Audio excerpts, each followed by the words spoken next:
BNP প্রতিষ্ঠা বার্ষিকীতে শুভেচ্ছা বিনিময় করতে গুলশানে দলটির কার্যালয়ে হাজির হয়েছেন এনসিপির নেতাকর্মীরা। এ বিষয়ে আরো বিস্তারিত জানাতে আমাদের সাথে সেখান থেকে যুক্ত হয়েছেন সহকর্মী হাসিব বিল্লাহ। হাসিব, এনসিপির পক্ষ থেকে কারা কারা এসেছেন আর গুলশান কার্যালয়ে কোন কোন বিএনপি নেতারা রয়েছেন, সার্বিক পরিস্থিতি কি বিস্তারিত জানাবেন?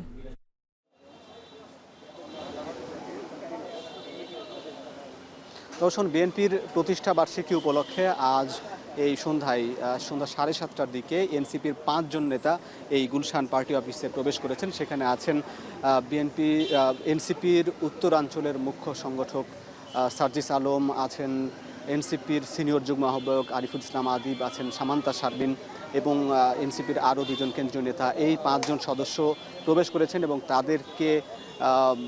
তাদের সঙ্গে বৈঠকটি শুরু হয়েছে। সেখানে বৈঠকে আছেন, আমরা দেখতে পাচ্ছি শুভেচ্ছা বিনিময় অনুষ্ঠানে, যেখানে বিএনপি মহাসচিব মির্জা ফখরুল ইসলাম আলমগীর এবং স্থায়ী কমিটির সদস্য সালাউদ্দিন আহমেদ সেখানে আছেন, আমরা দেখতে পেয়েছি। এবং তাদের সঙ্গে সৌহার্দ্যমূলক আলাপ আলোচনা হচ্ছে নিশ্চয়ই।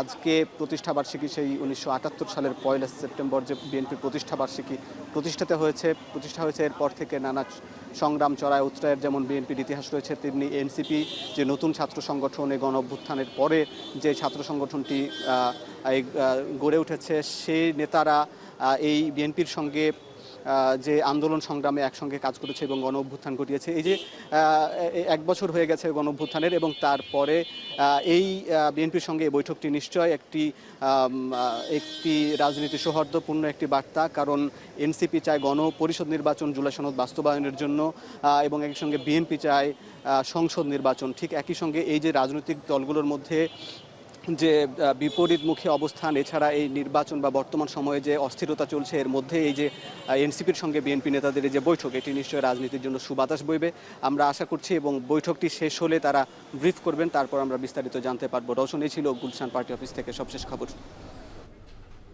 বিএনপির প্রতিষ্ঠা বার্ষিকীতে শুভেচ্ছা জানাতে গুলশানে কার্যালয়ে এসেছেন এনসিপির নেতাকর্মীরা। সে বিষয়ে বিস্তারিত জানাতে আমাদের সাথে যুক্ত হয়েছিলেন সহকর্মী হাসিব বিল্লাহ।